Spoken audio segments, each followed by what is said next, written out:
ఇల్లు ఎన్ని గదాలు ఎంతమంది ఉంటారు ఇలా ఈ ఈ ఇళ్ళకి సంబంధించి ఎన్ని ఓటర్లు ఉన్నాయి ఇల్లు ఎంతమంది లేరు అసలు ఇప్పుడు ఇల్లు 80 గజాలు ఇది G+3 నిన్న ఇదేమైందంటే లిస్ట్ తీసుకొని ఓనర్తో మాట్లాడితే ఓనర్ది ఒకటే ఓటు ఉంది, మిగతా రెంటర్స్ ఇద్దరు ఉండాలి, ముగ్గురు టోటల్ 3 ఓట్లు.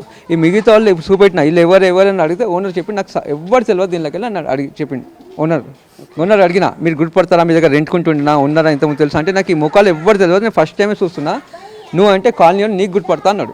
నీకు మంచిగా గుర్తుపడతాను నేను, వీళ్ళకి ఎవరు తెలియదు, నువ్వే గుర్తుపట్టాలి అలా కానీ నాకు అన్నాడు. నేనైతే గుర్తుపట్టాను, నువ్వే గుర్తుపడతాను, నేను ఎట్లా గుర్తుపడతా అన్నాడు. ఇప్పుడు ఈ లిస్టు ఓనర్ చూపించినప్పుడు ఓనర్ అట్లా చెప్పింది కదా, ఓనర్ ఏమంటున్నాడు అసలు బేసిక్ ఎట్లా నమోదు చేసినాడు అది నాకే తెలియదు అసలు ఎట్లా చేస్తారు ఓట్లు అని చెప్తుండే ఆయన. ఇది ఓచోరీ అంటే ఇదేనా అని అడుగుతుండే ఆయన.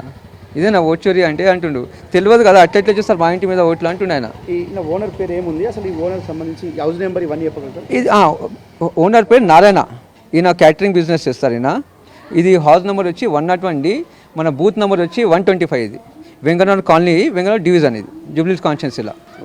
ఇట్లా ఒక్కొక్క బూత్లో 50 ఓట్లు ఇట్లా ఎక్కువ ఉంటే టోటల్ మనకి 400 బూత్లు ఉన్నాయి. 400 బూత్లు అంటే మనకి 20,000 ఓట్లు అవుతాయి. దానిలో ఒక 15 మంది 15,000 మెంబర్స్ వచ్చి ఓటేసినా వీళ్ళే కదా ఇక ఎవరు క్యాండిడేట్కి వించాలంటే వీళ్ళతోనే ఉంది.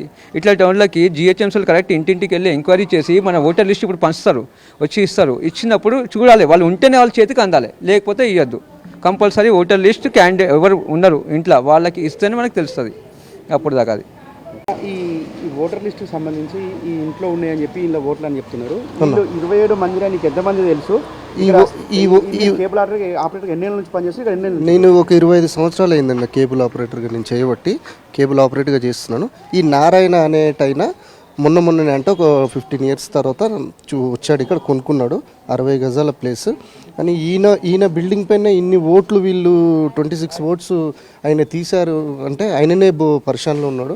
ఇంకోటి ఆయన అడుగుతున్నాడు, అసలు నాకే తెలీదు ఈ ఓట్లు ఎట్లా వచ్చాయి, ఎట్లా చేశారు, అసలు ఏంది అసలు అంటే మేము అడిగాము, మరి మీకు తెలియకుండా ఎట్లా వస్తాయి సార్, మీరేమైనా సపోర్టింగ్ ఉన్నారా అని అడిగాము. అడిగితే వాళ్ళు ఏమన్నారంటే మాకు తెలియదండి, మా మిస్సెస్ కూడా చనిపోయింది, అందుకే మేము నాకు అంత పట్టించుకోలేదు, కానీ నా ఒక్క ఇంటి మీదే ఉన్నాయా లేకపోతే అందరి ఇంటి మీద ఉన్నాయండి, అది కూడా ఎంక్వైరీ చేయమని చెప్పి అతను చెప్పాడండి. అందుకే మేము చెప్తున్నాం సార్. మీరు ఈ కేబుల్ ఆపరేటర్ చేస్తున్నారు కదా, ఈ కాలనీలో కనీసం ఈ కాలనీలో అయినా ఎవరైనా నివసించేవారు? వీళ్ళు ఎవ్వరు లేరండి, ఎవరు కూడా గుర్తుపట్టలేరు, ఎవ్వరు కూడా లేరు. ఈ 26 నంబర్స్లో నేను ఇప్పటివరకు ఒక్కరి ముఖం కూడా చూడలేదు. మ్యాక్సిమం నాకు ఏమనిపిస్తుందంటే వీళ్ళు ఇక్కడ మనుషులు కాదనుకుంటాను నాకు తెలిసి, లేకపోతే ఇంత నిజాతిగా ఒక్క ఇంటిపైన 26 ఓట్స్ ఇంత నీట్గా ఒక్క 60 గజాలలో 80 గజాలలోనే వెళ్ళిందంటే ఇంకెంతమంది దగ్గర వెళ్తున్నాడు. దీంతో GHMC వాళ్ళు వచ్చి ఒక్కొక్క డోర్ టు డోర్ వాళ్ళకి ఏంటి అసలు ఇది ప్రాబ్లం ఇక్కడి నుంచి వస్తుందనేది చేస్తేనే ఏమన్నా మనం బయటపట్టచ్చు.